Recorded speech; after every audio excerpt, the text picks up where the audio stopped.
What's going on, y'all? So listen. What's going on, y'all? So we are back again for another episode review of Love and Marriage Huntsville. This is season 3, episode 4, Kimpossible Endeavor. Let me just say, this episode really wasn't much. Okay, it didn't really give much, but they started it off where we left off last weekend with Tiffany and Destiny and her. Let me just tell you this, Tiffany, ma'am. I'm going to address you right here at the beginning of this video, okay? Because it is very, I don't know if you're tone deaf, if you don't understand what condescension mean, if you just don't get personal or social cues, and I don't know what your issue is. I don't know what your problem is, but for you to sit there and to basically say in that confessional that you wasn't trying to start anything and you was just trying to jog a conversation or something like that, bring up a memory that you remembered, and that Destiny, what bothered me was the fact that you said Destiny walking off was dramatic. It happened years ago. Why is she acting dramatic? Okay.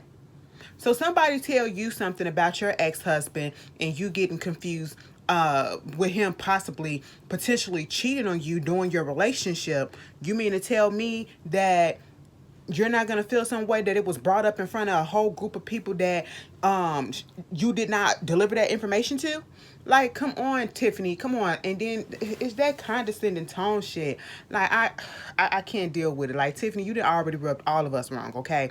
Because once again, you are at somebody's birthday party and an event that you literally are a +1 to. I believe Mel asked, could you come? But still, you wasn't really the first person on the list or whatever. You wasn't invited personally by Destiny because she didn't know you, okay? And you're trying to get to know somebody and you don't bring up something that happened in their past related to something that's going on currently that's giving them issues, that's probably causing them pain and hurt, okay?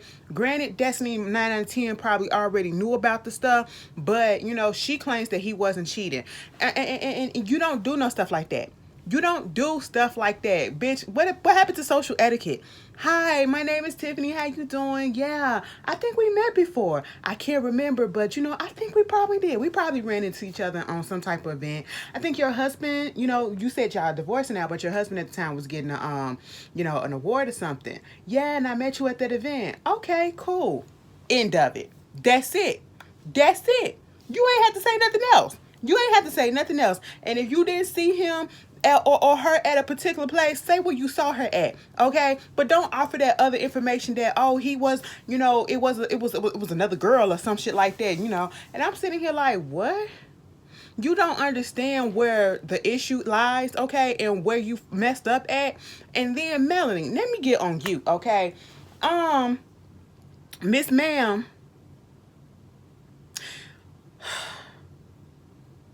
you brought this girl here.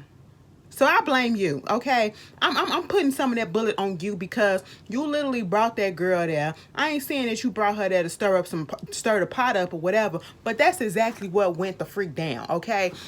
She stirred that up. You sitting there like, oh my God, like, oh my God, did you know? Did you know? Is he a cheater? Is he a cheater or whatever? Like, did he cheat and all this stuff? Like, I mean, if it's like, how many years ago was it? How many years ago was it? Was it during a relationship or not? I said, girl, are you getting a little glee out of this? That's why Destiny said in her confessional, everybody ain't a Martell Hope, meaning a cheater, okay? But at the same time, it almost seemed like, am I the only one that got that feeling like she was being fake as shit? Like, Melody was being really, really fake to me in that whole entire scene. When Destiny came back and, she was talking to Kim and Kimmy, and they over there, just kikiing about the way that, they both like each other now and how they got so much in common. And, Martell and them even said that, they was going to have something in common, and it turned out to be true. And, here go Melody. This has sparked. It is so crazy. Yeah. When y'all first met each other, y'all just was butting heads and y'all just really didn't get along like that. You know what I'm saying? And then now it's like y'all like two peas in a pie. It's so crazy how y'all come together. And I'm just sitting here like this. Okay, Mel. Okay, Mel. I'm gonna let you alone. But girl, that scene seems so fake to me. I said, girl, Melanie, you can calm that down a little bit, okay? You know, Kimmy and Destiny, they came together. They had a misunderstanding and miscommunication at the beginning of their relationship, and they cleared that stuff up. That's how grown, mature people do it, okay? Even though I felt like Destiny was doing the most when they first met and made an issue where there was none, they cleared it up, and now they're cool. That's what you do when you're mature and you're grown, okay? Meanwhile, we gonna move on from them, okay? Anybody else? Well, since I'm talking about Kimmy, let's go ahead and get this on, okay? Kim go home and she winds up talking to Maurice, all right? Bitch, Maurice was sitting there and he just chilling, okay? He got his jeans on and his little button up or whatever. Look like he probably just came back from work or whatever. Listen, Kimmy said, so listen, we went to brunch or whatever for Destiny's little birthday party, and it's a new girl there, okay? You know, Tiffany and Chris, her husband Chris. Oh yeah, Chris. He, you know, he do the baseball. You know, he posts baseball and stuff like that. Yeah. Them. So, you know, while I'm sitting there at the table, she offered some information about Monster vaping and stuff. Did you know about him vaping? He was like, wait a minute, what?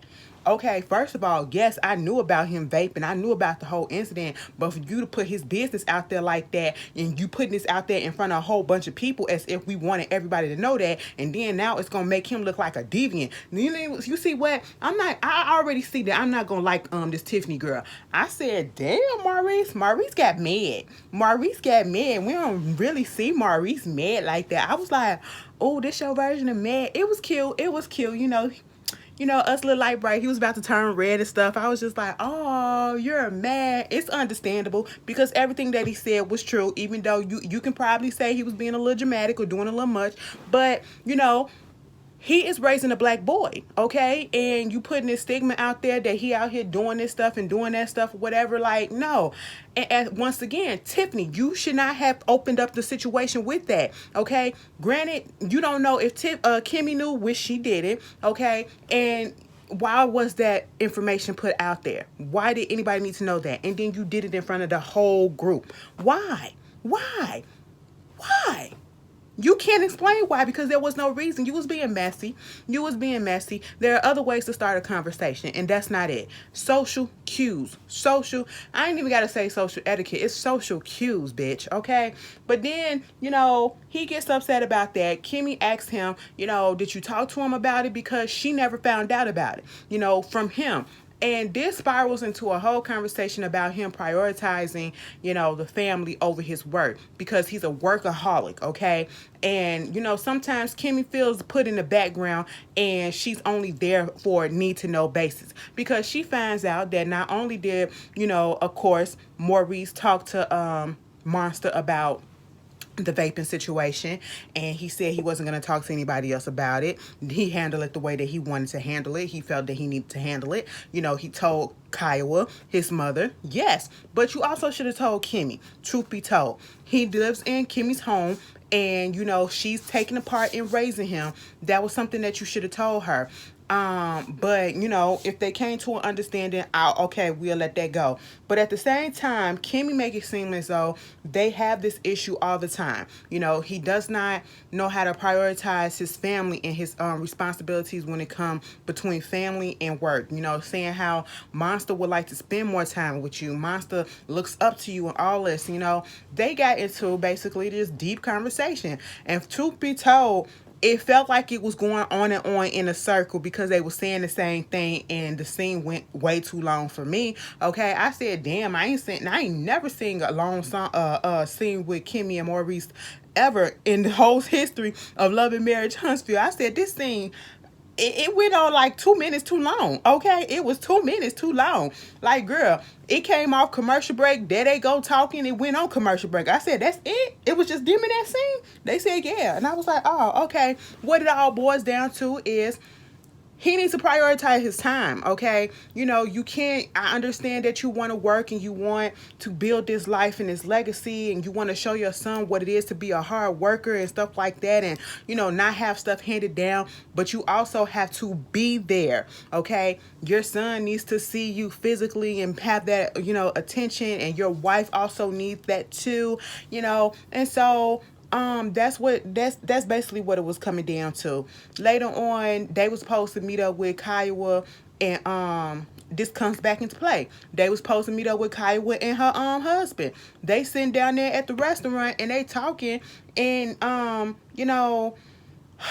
he talking about basically how he glad that they, back on the good front, or at least he had some part in mending this relationship, or, putting this thing together. Kimmy stopped him and said, "You did what?" Kimmy said, "Excuse me, what? What exactly did you do? What exactly did you do to put this relationship back together? Like, how did you mend this, huh? Tell me, because you ain't do nothing in my eyes." I said, "Oops." I like Kimmy. I really do. Like, Kimmy tells it like it is, okay? But at this point, it goes from that to, he's about to be late for a meeting. So they're waiting for Kiowa and her husband to get there. They're running late.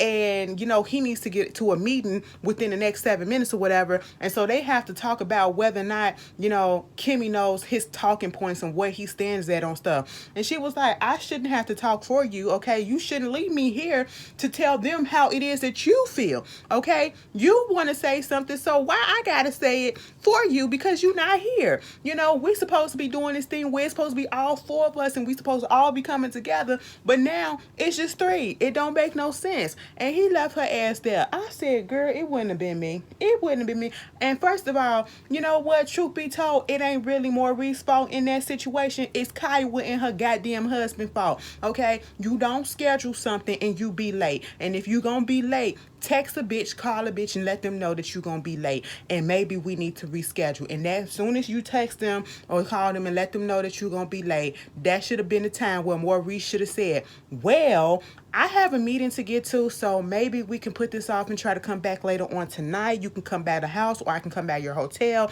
and we can all sit down and we can talk."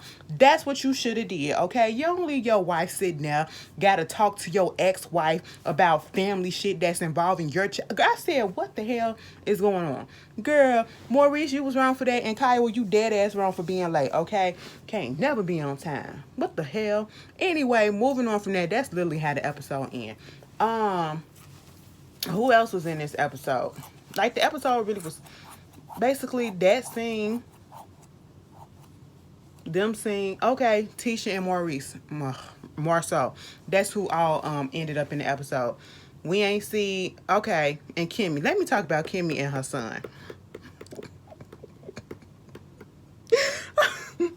I don't like the way that came out of my mouth because it sounded like I was really going to go in on them. Let me talk about Kimmy and her son sing. Okay, there we go. So they go up into this place, right? And they like, "Oh, it's about time. You ready?" or whatever. I was like, "Oh, what place is this?" I said, "Is Jalen getting his own place?" Yeah, he finally closed on a condo. Now, see, let me tell you something.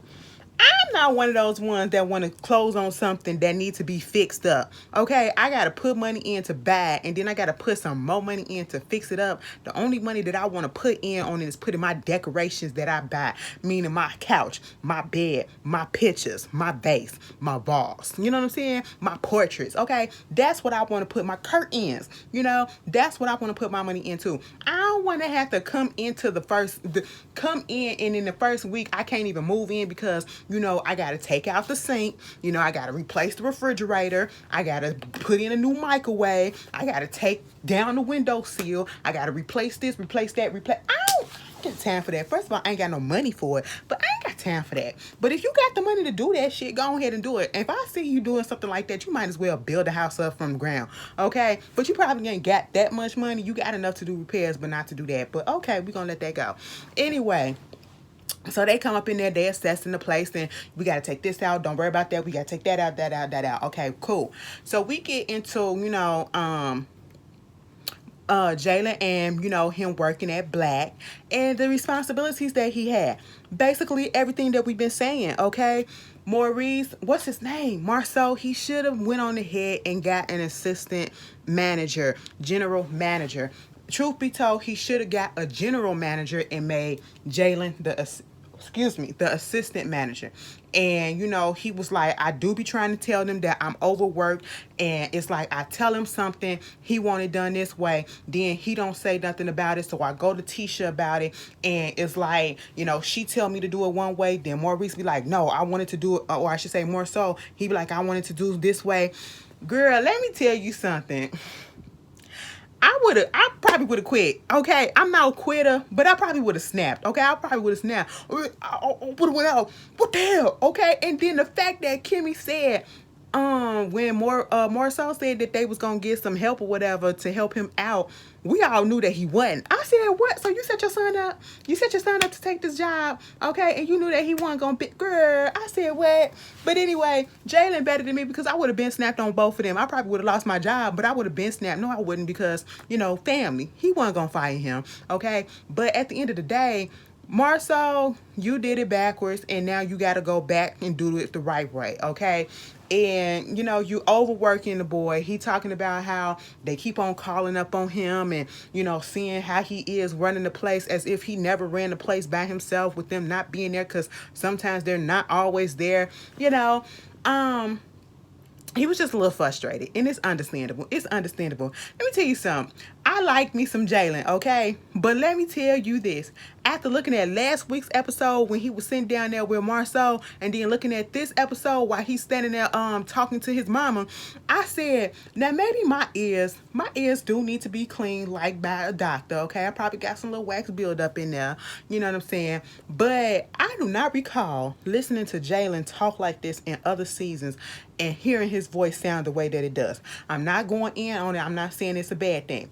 It just sound a little nasally, like, we got some sinus infections or something going on like this. And he just needs to go and clear his passages, okay? Like, I want to give him a tissue so bad.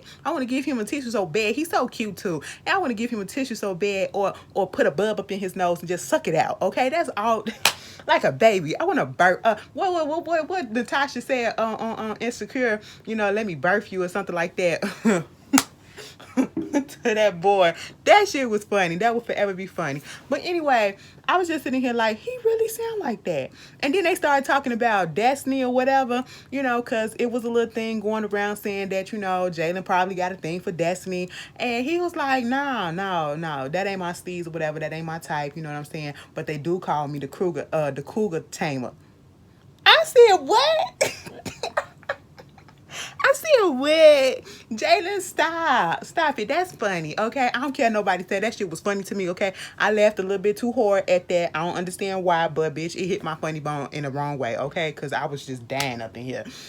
I don't know what's going on. Pray for me. Anyway, moving on from that, let's get to Marceau and Tisha. Okay, so Marceau finally shows up at the hotel, but Marceau mind is not on the hotel, it's on the business. And when you starting your business and stuff like that, I'm not even gonna fault Marceau because he worried. They're down there for business, but Tisha just so happened wanted to make it a romantic thing at the same time. Understandable, but he got a different priority set, a different mindset. And like I said, you're starting a business, you wanted to succeed, and you hoping to make sure everything is in place, and you already started off on the wrong foot that week with the labels on the bottle of the champagne that your product being not right. So you still gotta worry about that. So I understand what his man was. Tisha, on the other hand, Miss Mama said, I'm finna get him something that he'll never forget. Like, so I'm gonna show him some love. Ooh, when he opens up the door. And I was like, okay, what you gonna do?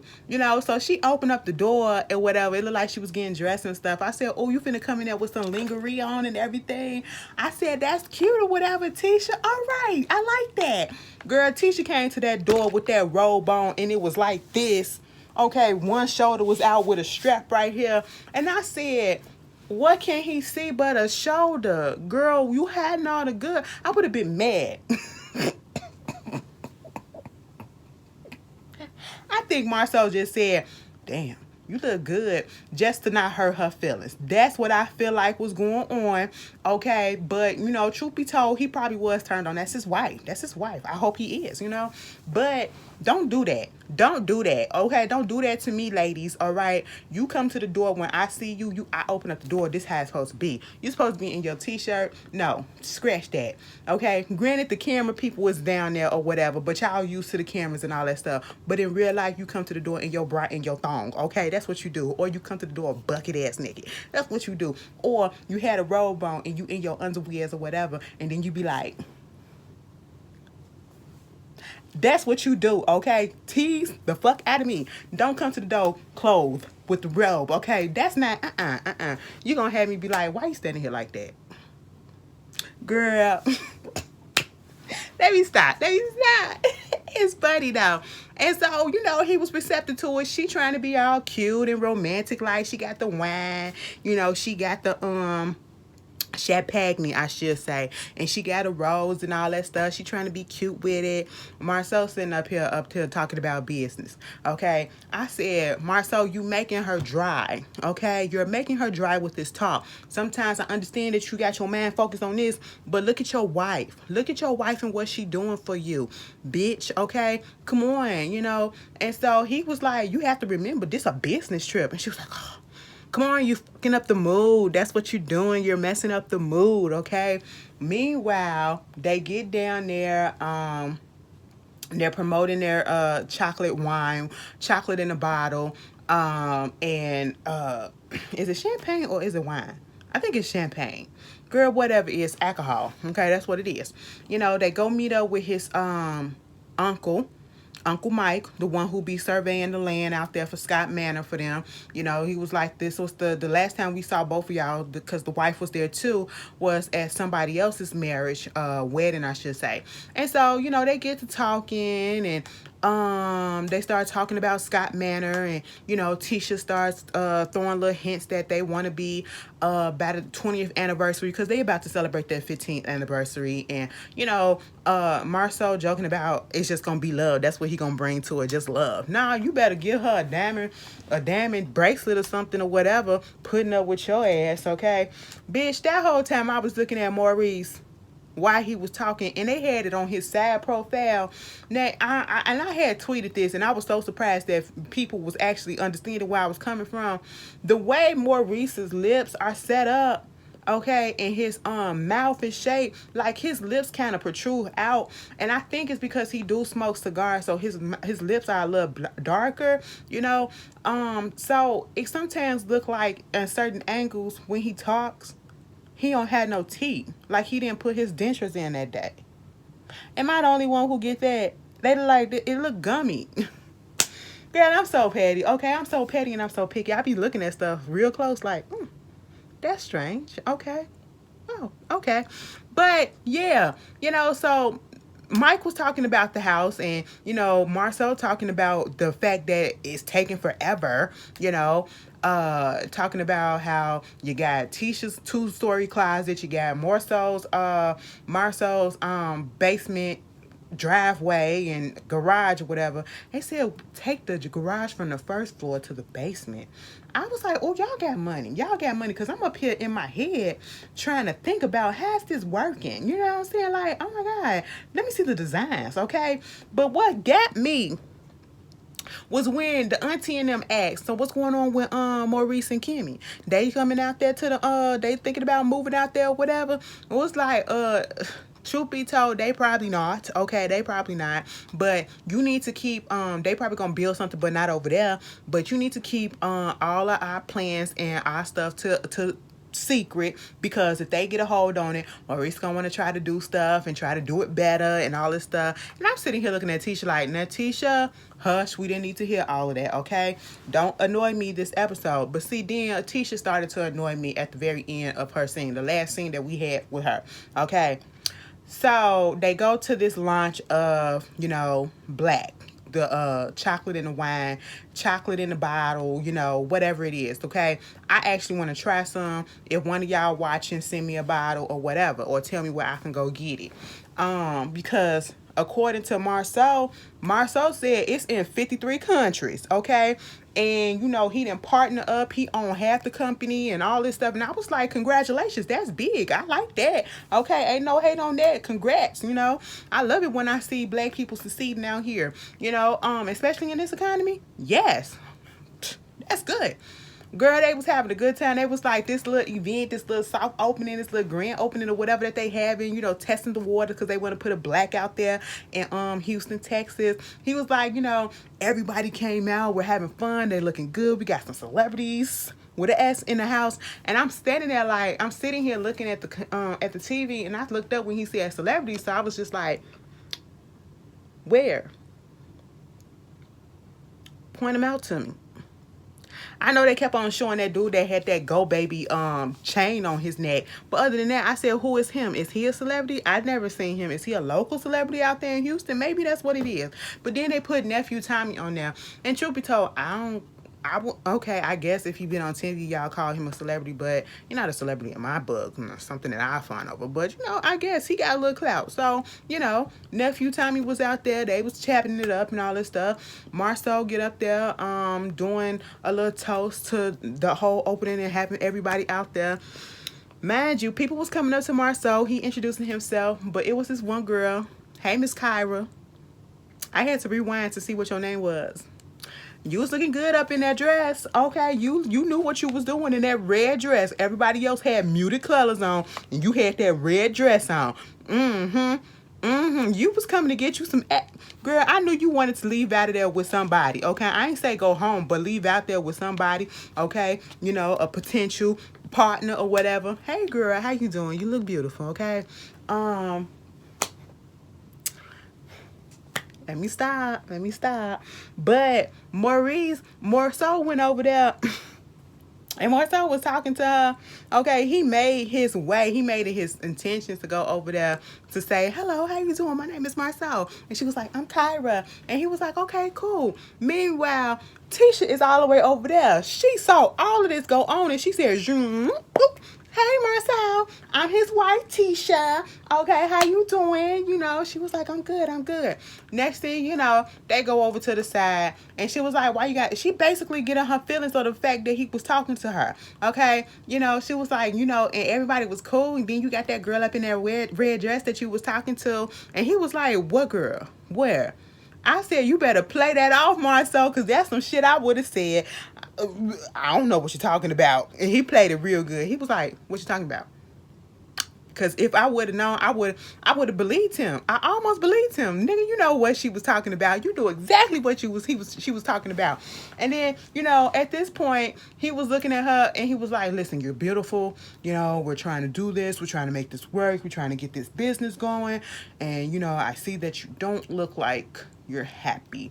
Next thing you know, I see Tisha go like this, and he was talking about I need to always carry a handkerchief or something.